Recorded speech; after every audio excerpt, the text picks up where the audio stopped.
నమస్తే మీ TV news కి స్వాగతం. ప్రభుత్వం రేషన్ షాపుల దగ్గర కాంగ్రెస్ ఫ్లెక్సీలను పెట్టి వాటిని కాంగ్రెస్ ఆఫీసులుగా మార్చారని ఎమ్మెల్యే సుంత లక్ష్మారెడ్డి ఆరోపించారు. బియ్యం పేరుతో వాటిని కాంగ్రెస్ ఆఫీసులుగా మార్చారని అన్నారు. రేషన్ షాపుల దగ్గర కాంగ్రెస్ ఫ్లెక్సీలు పెట్టడం తీవ్రంగా ఖండిస్తున్నామన్నారు. ఇక సన్న బియ్యంతో నూకలు వాటితో పాటు దొడ్డు బియ్యం వస్తున్నాయన్నారు. ప్రజాపదంలో ఎంపిక చేసిన లబ్ధిదారులకు కొత్త రేషన్ కార్డులు ఇవ్వాలని సుంత లక్ష్మారెడ్డి తెలిపారు. కాంగ్రెస్ ఎన్నికలప్పుడు ఇచ్చిన హామీలు నెరవేర్చడంలో విఫలమైందని అన్నారు. ఇక వాటిని సఫలం చేయాలన్నారు. కార్యక్రమంలో పట్టణ బల్దియా మాజీ అధ్యక్షులు అశోక్ గౌడ్, పట్టణ పార్టీ అధ్యక్షులు పంబల భిక్షపతి, తంగేడుపల్లి ఆంజనేయులు, సి ప్రసాద్, తొంట వినయ్, సద్దాం, సాయి, సమీర్, సాకేత్ గౌడ్ తదితరులు పాల్గొన్నారు. ప్రజలకు పంపిణీ చేసేటువంటి fair price shop, dealer shop ఏవైతే ఉన్నాయో దాన్ని కాంగ్రెస్ పార్టీ ఆఫీస్ గా మార్చే విధంగా ఇక్కడ కాంగ్రెస్ పార్టీకి సంబంధించినటువంటి ఫ్లెక్స్లన్నింటినీ కూడా ప్రతి రేషన్ షాప్ కి పంపించి దాన్ని పెట్టాలని, పెట్టకపోతే డీలర్ల పైన ఒత్తిడి తెచ్చి మీ సంగతి చూస్తామని చెప్పేసి తెలిపిస్తున్నటువంటి సందర్భం మన నర్సాపూర్ నియోజకవర్గంలో ప్రతి గ్రామంలో కూడా కనిపిస్తా ఉంది.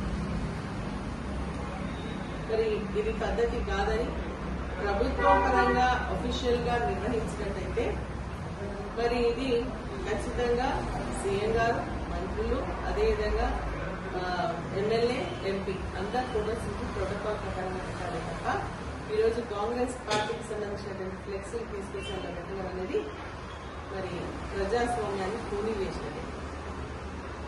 ప్రజాస్వామ్యంలో ఇచ్చినటువంటి హక్కులను కాలే రాస్తున్నట్టు డీలర్లను భయభ్రాంతులకు గురిస్తూ ఉన్నారు. కాంగ్రెస్ పార్టీకి సంబంధించినటువంటి నాయకులు ప్రతి గ్రామానికి వెళ్లి ఒక కాంగ్రెస్ పార్టీ కార్యక్రమం లాగా బియ్యం పంపిణీ కార్యక్రమాలు కూడా ఈరోజు చేయడం జరుగుతుంది. అధికారుల దృష్టికి తీసుకొని రావడం జరిగింది. కలెక్టర్ గారి దృష్టికి, అడిషనల్ కలెక్టర్ గారి దృష్టికి, ఆర్డీఓ గారి దృష్టికి తీసుకొచ్చిన మరి ఇది కంటిన్యూ అవుతా ఉంది. కాబట్టి అధికారులు స్పందించాల్సిన అవసరం ఉంది. ఇమీడియట్ గా ఫ్లెక్సీలను క్లియర్ చేసి ప్రజలకు పంపిణీ చేసేటువంటి బియ్యాన్ని మరి కరెక్ట్ గా వాళ్ళకి పంపిణీ చేయాలని చెప్పేసి కోరుతా ఉన్నాను. ఎవరైనా వెళ్లి ఇది ఎందుకు పెట్టిండ్రు, ఇది ఏమైనా కాంగ్రెస్ పార్టీ ఆఫీసా, కాంగ్రెస్ పార్టీ ఫ్లెక్సీలు ఎందుకు పెట్టిందా తీసేపిస్తే వాళ్ళకు రేషన్ షాపులలో బియ్యం ఇచ్చేటువంటి పరిస్థితి లేకుండా ఇది కొట్లాడింది కాబట్టి మీకు బియ్యం అని చెప్పేసి మరి ఇవ్వకుండా అడుగుకుంటున్నారు. సో అధికారులు ఎక్కడికైనా స్పందించాలా, ఖచ్చితంగా మరి అఫీషియల్ గా వేసేటువంటి ఈ కార్యక్రమంలో అధికారులు చేయాలి, లేకపోతే గ్రామంలో రేషన్ డీలర్స్ వేసుకుని తప్ప కాంగ్రెస్ పార్టీకి సంబంధించినటువంటి నాయకులతో వచ్చి దీన్ని ఇదే విధంగా చేస్తే ప్రజలు కూడా గమనిస్తా ఉన్నారు. ప్రజలు కూడా సరైనటువంటి సమయంలో బుద్ధి చెప్తారు. ఆ బియ్యం కూడా మరి దాదాపు 30-40% కూడా వస్తాయని చెప్పేసి ప్రజలు మరి చెప్పడం జరుగుతుంది. మేము చూసినప్పుడు కూడా అర్థంగా ఉన్నాయి. దాంట్లో మనం దొడ్డు బియ్యం కలుపుతామా, మేము అడిగేది ఏంటంటే సన్న బియ్యం ఇస్తామని చెప్పినప్పుడు సన్న బియ్యమే ఇస్తాం. దాంట్లో ఈ నూకలు కానీ దొడ్డు బియ్యం కలిపి కానీ మిక్స్ చేసి అది ఇస్తే అన్నం ముద్దలాగా మారేటువంటి పరిస్థితి వస్తుంది. కాబట్టి సన్న బియ్యాన్ని ఇవ్వాలని చెప్పేసుకుంటూ అదేవిధంగా మళ్ళీ ఇప్పుడు ప్యాడీ వస్తూ ఉంది, ప్రొక్యూర్మెంట్ అయ్యే స్టేజ్ హార్వెస్టింగ్ అవుతుంది. కాబట్టి ఇమీడియట్ గా కొనుగోలు సెంటర్లు ప్రారంభించాలా. మరి ప్రారంభించేదంటే రైస్ మిల్లర్స్ అలౌ చేయకపోవడం వల్ల లాస్ట్ టైం చాలా జాబ్లెట్ జరిగింది. కాబట్టి ఈ స్టార్ట్ చేయడంతో పాటు రైస్ మిల్లర్స్ కూడా అలౌట్ చేసి వచ్చిన వడ్లు వచ్చినట్టుగా మరి రైస్ మిల్ కి పంపిణీ చేసే విధంగా ట్రాన్స్పోర్టేషన్ ఫెసిలిటీ కూడా కల్పించాలని చెప్పేసి మేము అధికారులను కోరడం జరుగుతాం.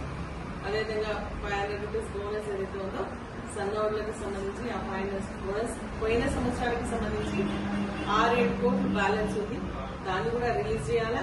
అదేవిధంగా ఇప్పుడు ఇచ్చేటువంటి వడ్లకు కూడా మద్దతు ఇస్తూ ఆ 500 బోనస్ కూడా ఇమీడియట్ గా రిలీజ్ చేసే విధంగా చర్యలు కూడా తీసుకోవాలని మేము డిమాండ్ చేస్తాము.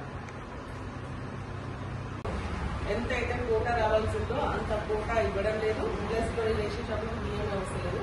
కాబట్టి ఇమీడియట్ వాళ్ళకి బియ్యాన్ని సరఫరా చేయాలని, అదేవిధంగా మొన్న ప్రజాపాలనలో భాగంగా 4 స్కీమ్స్ కు సంబంధించి ఇనాగ్రేషన్ చేయడం జరిగింది. మండలానికి ఒక గ్రామం తీసుకొని ఆ గ్రామాల్లో ఆ రోజు రేషన్ కార్డ్స్ ఇస్తున్నామని చెప్పేసి కలెక్టర్ గారి నేరుగా ఆర్డర్లు అయితే ఇచ్చినాం, కానీ వారికి ఇంతవరకు రేషన్ కార్డు ఇవ్వలేదు. కాబట్టి అటువంటి వాళ్ళకి ఇమీడియట్ గా రేషన్ కార్డు ఇచ్చి వాళ్ళు కూడా ఈ సన్న బియ్యం పంపిణీ చేయాలని చెప్పేసి కూడా మనం డిమాండ్ చేస్తా ఉన్నాం. అంతేకాకుండా ఆ 4 గ్యారంటీలకు సంబంధించి ఇంద్రమా అభయాసం సరిగా ఊరికి 1-2 ఇచ్చింది, ఇంకా మిగిలిన వాళ్ళకి ఇవ్వలేదు. దెన్ ఇండ్లు 3,500 ఇండ్లు అన్నారు. గ్రామానికి ఒక మండలానికి ఒక గ్రామం తీసుకుని ఆ గ్రామంలో దాదాపు ఫర్ ఎగ్జాంపుల్ కాజీపేట మేము పోయినాం, 128 మందికి ఇండ్లు ఇస్తే ఇండ్లు ఆర్డర్ ఆ రోజేమో మా చేతుల మీద ఇప్పించారు.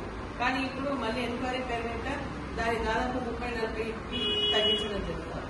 అంటే గతంలో ఇల్లు వచ్చినాయనో, ఇల్లు స్థలం లేదనో, లేదంటే ఇంట్లో ఒకరికే ఇస్తామనో, లేదంటే పెద్ద స్థలం లేదు, ఈ విధంగా వివిధ కారణాలు అంటే కారు ఉందనో, లేదంటే మన ట్రాక్టర్ ఉందనో, ఈ విధంగా కండిషన్స్ పెట్టేసి మళ్ళీ తీసేసి దాంట్లో కుదించేస్తా ఉన్నారు. కాబట్టి ఆ రోజు ఆర్డర్లు ఇచ్చిన ప్రతి ఒక్కరికి ఇవ్వాలా, అర్హత ఉన్నటువంటి ప్రతి ఒక్కరికి ఇల్లు ఇవ్వాలని చెప్పేసి కూడా మేము డిమాండ్ చేస్తా ఉన్నాం. రైతు బంధు కూడా ఆ రోజు చెప్పి ఇమీడియట్ వేసేస్తామని చెప్పింది. 3 ఎకరాల వరకు ఇప్పుడు పడ్డది. ఆ 3 ఎకరాలలో కూడా లేకుంటే అర్ధ ఎకరా లేకుంటే ఎకరాలు ఉన్నటువంటి వాళ్ళు కూడా చాలా మందికి ఆ లబ్ధిదారులకి పడలేదు. గతంలో కేసీఆర్ గారు పడ్డటువంటి వాళ్ళకు కూడా ఈ రోజు పడలేదు.